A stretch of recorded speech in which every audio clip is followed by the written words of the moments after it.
Elle dit, la gloire est bannie d'Israël car l'arche de Dieu est prise. 1 Samuel 4, 22. Lorsque Salomon eut achevé de prier, le feu descendit du ciel et consuma l'holocauste et les sacrifices. Et la gloire d'Éternel remplit la maison. 2 Chroniques 7, 1. Nous avons commencé à voir comment le Seigneur veut se servir de nous pour amener sa gloire au milieu de son peuple. À l'instant même où nous acceptons le Seigneur Jésus-Christ comme notre Sauveur, par la repentance et par la foi dans son œuvre accomplie, nous entrons instantanément dans une septuple participation à notre Seigneur et à son dessein.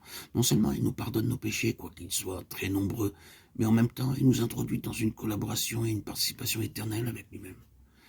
Cet honneur et ce privilège ne sont pas donnés à des anges, bien que les anges soient des êtres puissants, des êtres rayonnants et glorieux, accomplissant toujours la volonté et le plaisir de Dieu. Néanmoins, il reste et demeure pour toujours des esprits subalternes, des esprits serviteurs. Hébreux 1, 13, 14. Tandis que nous, conformément à 1 Corinthiens 3, 9, nous sommes appelés collaborateurs, ouvriers avec Dieu.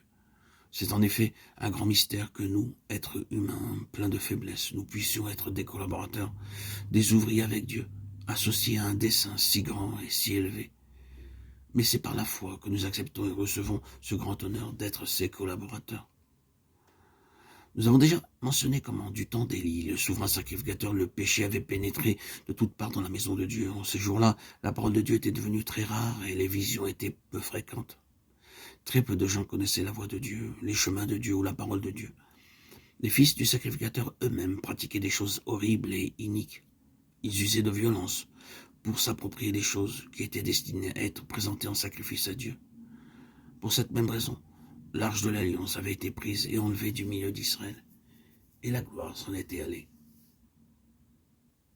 De nos jours, nous pouvons constater le même état de choses. Les mêmes conditions prévalent en général dans le peuple de Dieu. Il y a une stérilité spirituelle, un infantilisme spirituel, une banqueroute spirituelle parmi le peuple de Dieu de nos jours, à cause du péché, de la souillure, de la rébellion et de la désobéissance. Maintenant, le Seigneur Jésus-Christ désire que nous soyons ses collaborateurs pour amener sa gloire au milieu de son peuple. Ensuite, nous avons vu comment, ce temps-là, Dieu se servit de 4 personnes pour ramener sa gloire au milieu de son peuple: Anne, Samuel, David et Salomon. Ces 4 personnes représentent 4 vases, 4 instruments dont Dieu peut se servir efficacement pour ramener sa gloire. Ces 4 personnes représentent aussi 4 grands principes qui doivent être accomplis afin que le dessein de Dieu soit exécuté. Par Anne, nous apprenons comment prier pour connaître la volonté de Dieu et pour satisfaire le besoin même de Dieu, étant dans ce sens-là ses collaborateurs.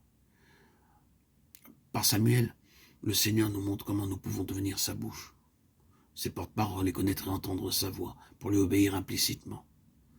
Par l'exemple de Samuel, nous apprenons aussi à ne pas être gouverné par les circonstances extérieures, par les apparences, mais par les réalités intérieures. Par David, nous apprenons comment entrer dans le plan de Dieu pour tout ce qui concerne nos vies individuelles, nos vies familiales ou nos vies d'assemblée. Enfin, par l'exemple de Salomon, nous apprenons comment servir Dieu dans une parfaite paix, une parfaite obéissance et une entière soumission. Lorsqu'on bâtit la maison, on se servit de pierres toutes taillées, et ni marteau, ni hache, ni aucun instrument de fer ne fut entendu dans la maison pendant qu'on la construisit. 1 Roi 6, 7. C'était un bâtiment d'un genre unique. Je ne pense pas qu'on puisse trouver dans le monde entier un édifice qui ressemble à celui-là. Même pour construire une simple hutte, nous avons besoin de marteaux et d'autres instruments. Mais pour construire ce bâtiment-là, l'Écriture affirme clairement que ni marteau, ni hache, ni aucun instrument de fer ne furent entendus dans la maison pendant qu'on la construisait. C'était un très grand édifice, pour la construction duquel on utilisa de grandes pierres, des pierres de taille, des pierres de grande valeur. Le roi ordonna d'extraire de grandes et magnifiques pierres de taille pour les fondements de la maison. 1 Roi 5, 17.